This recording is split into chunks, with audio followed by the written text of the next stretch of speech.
हमारे मन में उठने वाले विचारों को लेकर कई बार बड़े कन्फ्यूजन रहते हैं। और जैसा कहा जाता है, विद्वानों ने भी कहा है, ऋषि मुनियों ने कहा है कि जैसी हमारी सोच होती वैसा ही इंसान होता है। जब हमारी सोच सकारात्मक होगी तो हमारे जीवन में सकारात्मकता बढ़नी शुरू हो जाएगी। इस विषय में पौराणिक ग्रंथों में एक बड़ी प्यारी कथा आती है, कहानी आती है। दो राक्षस हुआ करते थे, मधु और केटव। मधु और केटव की कथा ये कहती है कि उन्होंने बड़ी तप और तपस्या की थी, और तपस्या करने के बाद से माँ आदि शक्ति ने ही आशीर्वाद दिया था और उन्होंने मांगा था कि हमें इच्छा मृत्यु का वरदान दो।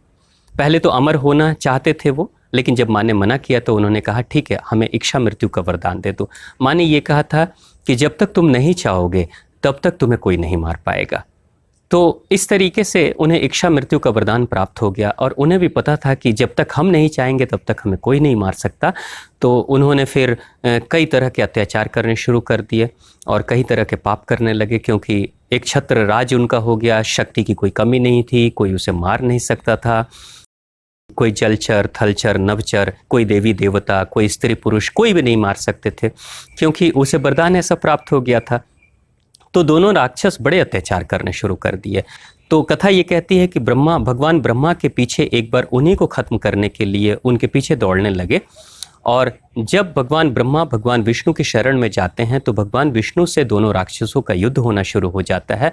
बहुत वर्षों तक लड़ाई चलनी शुरू हो जाती है और लड़ाई चलती रहती है, लेकिन भगवान विष्णु जीत नहीं पाते हैं उनसे।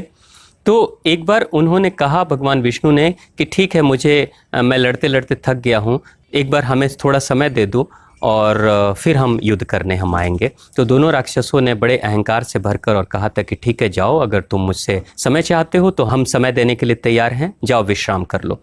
तो उस वक्त भगवान विष्णु गहरे ध्यान में उतरे थे, और ध्यान में उतरने के बाद उन्होंने कारण जानने की कोशिश की थी कि आखिर इन राक्षसों के पीछे शक्ति का कारण क्या है। तो माँ आदि शक्ति ने बताया था कि मेरे ही आशीर्वाद से इनको ये वरदान प्राप्त है इच्छा मृत्यु का। तो जब तक ये राक्षस मधु केटव खुद न चाहें अपनी मृत्यु, तब तक इन्हें कोई नहीं मार सकता है, आप भी नहीं मार सकते हो। तो भगवान विष्णु ने कहा था, माँ ये इतने अत्याचारी हैं, आप ही की शक्तियों का नाजायज़ फ़ायदा उठा रहे हैं, सभी लोगों को परेशान कर रहे हैं, सभी जीव जंतु, सभी जलचर, थलचर, नभचर सभी परेशान हो रहे हैं। तो आखिर इनके अत्याचार को ख़त्म करने के लिए हम क्या करें। तो माँ ने कहा था, आप चिंता ना करो, मैं आऊँगी, आप फिर से युद्ध करने जाओ, मैं आऊँगी, और जब मैं आऊँगी तो हो सकता है कि वहाँ कुछ चीज़ें बदल जाएँ। तो कथा ये कहती है कि जब दोबारा लड़ाई शुरू हुई, तो दोबारा लड़ाई जब शुरू हुई तो उस लड़ाई में भगवान विष्णु लड़ाई कर रहे हैं मधु और केटव से, जो बड़े शक्तिशाली हैं। ठीक उसी समय माँ आदि शक्ति अंतरिक्ष में आती हैं एक सुंदर स्त्री के रूप में।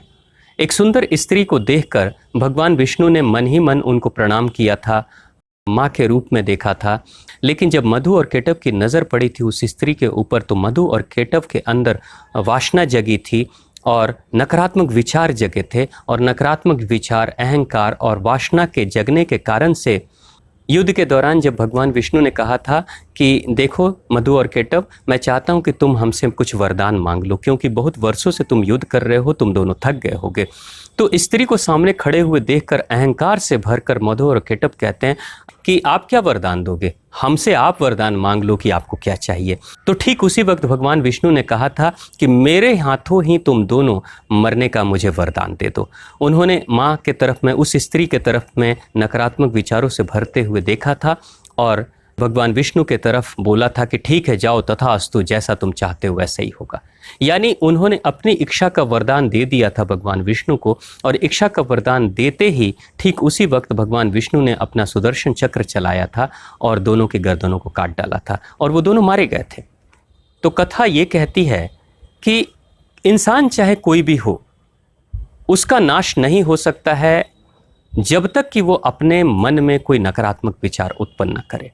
भगवान विष्णु ने स्त्री को मातृ रूप में देखा था, शुद्धता के रूप में देखा था, शुद्धता के भाव से देखा था, उनका कल्याण हो जाता है। और उसी स्त्री को जब मधु और केटव ने देखा था वासना के भाव से, गंदगी के भाव से, बुरे विचारों के ख्यालात से देखा था, तो अपना ही नाश कर डाला था। इस सृष्टि में, इस प्रकृति में कोई भी शक्ति अगर आप शुद्धता की तरफ बढ़ रहे हो, सत्य की तरफ बढ़ रहे हो, आप सकारात्मकता की तरफ बढ़ रहे हो, आप विकार नहीं जगा रहे हो, तो इस ब्रह्मांड की कोई शक्ति नहीं जो आपका नुकसान करते। आपका नुकसान तो आपके बुरे विचार, नकारात्मक विचार ही करते हैं, और वो आप ही के साथ रहते हैं और आप ही का नुकसान करते हैं। हालत उनकी वैसे ही होती है आस्तीन के सांप की तरह, कि साथ में ही रहते हैं और सपेरे को ही डंक मारते हैं। तो इसलिए हमें बहुत सतर्क होकर सोचने की ज़रूरत है कि किस तरह के विचार हम अपने मन में लाएं और कब सकारात्मक विचार लाएं। अगर जब सकारात्मक विचार आते हैं तो हम समझ लें कि हम उत्थान की तरफ बढ़ रहे हैं, और अगर नकारात्मक विचार आ रहे हैं तो हम समझ लें कि हम पतन की तरफ जा रहे हैं।